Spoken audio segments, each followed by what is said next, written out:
ایک وفادار نیولا۔ ایک دفعہ کا ذکر ہے کہ ایک کسان کھیتوں میں کام کر رہا تھا۔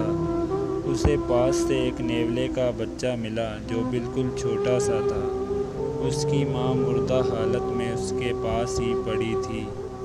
کسان کو نیولے کے بچے پر بہت ترس آیا۔ وہ اسے اپنے ساتھ گھر لے آیا، اپنی بیوی کو بلایا اور سارا قصہ سنایا۔ کسان کی بیوی کہنے لگی، ہم اسے اپنے ساتھ نہیں رکھ سکتے۔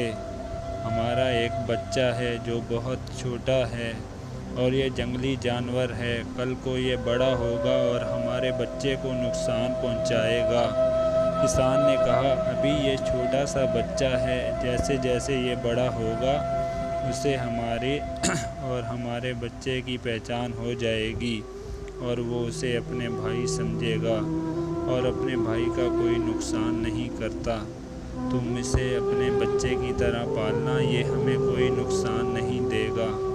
بس تم یہ سمجھو آج سے تمہارے 2 بیٹے ہیں۔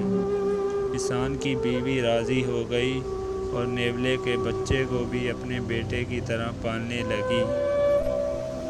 وقت گزرتا گیا، نیولا بڑا ہو گیا اور اس کے دانت بھی بڑے ہو گئے۔ ایک دن کسان کی بیوی نے کہا، میں پانی بھرنے جا رہی ہوں، منا گھر پر اکیلا ہے، اس کا خیال رکھنا۔ کسان ہنس پڑا اور بولا، اس کا بھائی اس کے ساتھ ہے، اسے کچھ نہیں ہوگا، تم فکر مت کرو۔ مگر کسان کی بیوی نے وہی رٹ لگائے رکھی۔ کسان نے کہا، تم جاؤ۔ اس کی بیوی باہر چلی گئی۔ تھوڑی دیر بعد کسان بھی باہر چلا گیا۔ کسان کا بیٹا اور نیولا آپس میں کھیلنے لگ گئے۔ کچھ دیر بعد ایک سانپ گھر میں گھس گیا اور بچے کی طرف بڑھنے لگا۔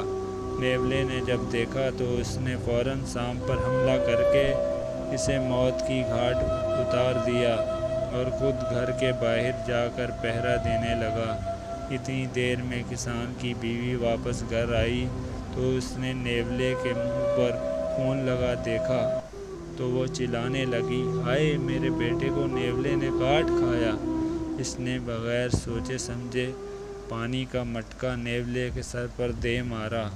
نیولا موقع پر ہی ہلاک ہو گیا۔ جب وہ گھر کے اندر داخل ہوئی تو اس کا بیٹا کھیل رہا تھا اور پاس ہی ایک سانپ مردہ حالت میں پڑا ملا۔ تب اسے ساری بات سمجھ آ گئی۔ اتنی دیر میں کسان بھی گھر آ گیا۔ جب اس نے سارا قصہ سنا تو اس نے اپنی بیوی کو بہت برا بھلا کہا اور پچھتانے لگا۔ کسان نے بیوی سے کہا، تم نے جلد بازی میں ایک وفادار بیٹا نیولا کھو دیا۔ کسان کی بیوی بھی رونے لگ گئی اور اس کسان سے معافی مانگنے لگی، مگر نتیجہ یہ ہے کہ جلد بازی ہمیشہ نقصان کا باعث بنتی ہے۔